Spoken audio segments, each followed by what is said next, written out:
Comment system যে কোনো blog কিংবা ওয়েবসাইটের জন্য একটি আকর্ষণীয় ফিচার।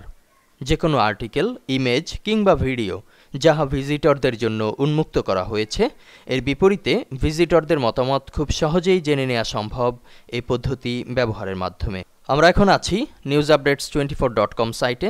এখানে একটি পোস্ট ওপেন করেছি, K lite codec must play 99% movie file format.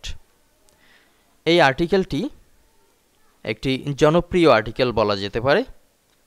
জনপ্রিয় এ কারণেই বলছি, এর বিপরীতে প্রায় 40টি রেসপন্স তৈরি হয়েছে, অর্থাৎ 40 জন কমেন্ট করেছে। প্রথম কমেন্টটি যদি আমরা দেখি, ফিল্মি পোমো লিখেছেন, this was a great post, I hope you will write some more of this in the future. আপনিও চাইলে এখানে কমেন্ট করতে পারেন। নিচে আছে কমেন্ট বক্স, এখানে নেম, মেইল, এরপরে আপনার মেসেজ। এছাড়াও আপনি ইউআরএল নামে আরও একটি ফিল্ড যুক্ত করতে পারেন,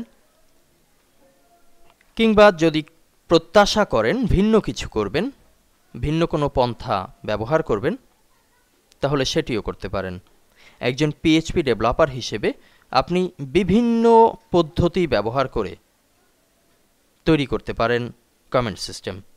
তবে সিএমএস ব্লগ সাইটগুলোতে সর্বদাই ব্যবহার করা হয়ে থাকে পিএইচপি মাইএসকিউএল এর সমন্বয়ে তৈরিকৃত এই স্ক্রিপ্ট। আজকে আমি আপনাদেরকে দেখাবো ফাইল সিস্টেম ব্যবহার করে কমেন্ট ব্যবহার পদ্ধতি। যদিও এ পদ্ধতি সকলের নিকট সমাদৃত নয়, তথাপি একটি কথাই বলবো, যখন আমার সাইটটি পুরোপুরি ডাইনামিক ফিচারে গঠিত হয়নি, কিংবা আমি প্রত্যাশা করছি শুধুমাত্র দু একটি পোস্টের বিপরীতে কমেন্ট নিয়ে নেব, এ সকল ক্ষেত্রে আজকের দেখানো প্রজেক্ট কাজে দিতে পারে। প্রজেক্টটি দেখার পূর্বে আপনাদেরকে বলে নিচ্ছি, দেখে নিন পিএইচপি অ্যাডভান্স অধ্যায় থেকে ফাইল ব্যবহার পদ্ধতি।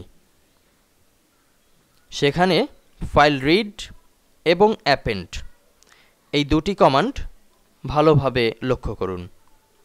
যেহেতু আমরা ফাইল কমান্ড ব্যবহার করে কমেন্ট সিস্টেম তৈরি করব, সে কারণে এ মুহূর্তে চলে যাচ্ছি ম্যাক্রোমিডিয়া ড্রিমওয়েভারে।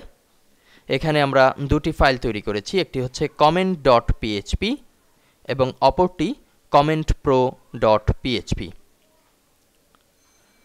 এই ফাইল দুটিকে আমরা সেভ করে নিয়েছি php_guru আমাদের লোকাল হোস্ট সার্ভারে। যে ফোল্ডারটি আছে তার মাঝে কমেন্ট নামে একটি ফোল্ডার তৈরি করা হয়েছে, তার আন্ডারে আমাদের পিএইচপির দুটি ফাইল, ফাইল সিস্টেম ব্যবহারের জন্য কমেন্ট নামে একটি ফাইল এবং একটি ইমেজ রেখে দিয়েছি। সামনের লেসনে আমরা জানব comment.php তে কোন কোডগুলো ব্যবহার করা হয়েছে।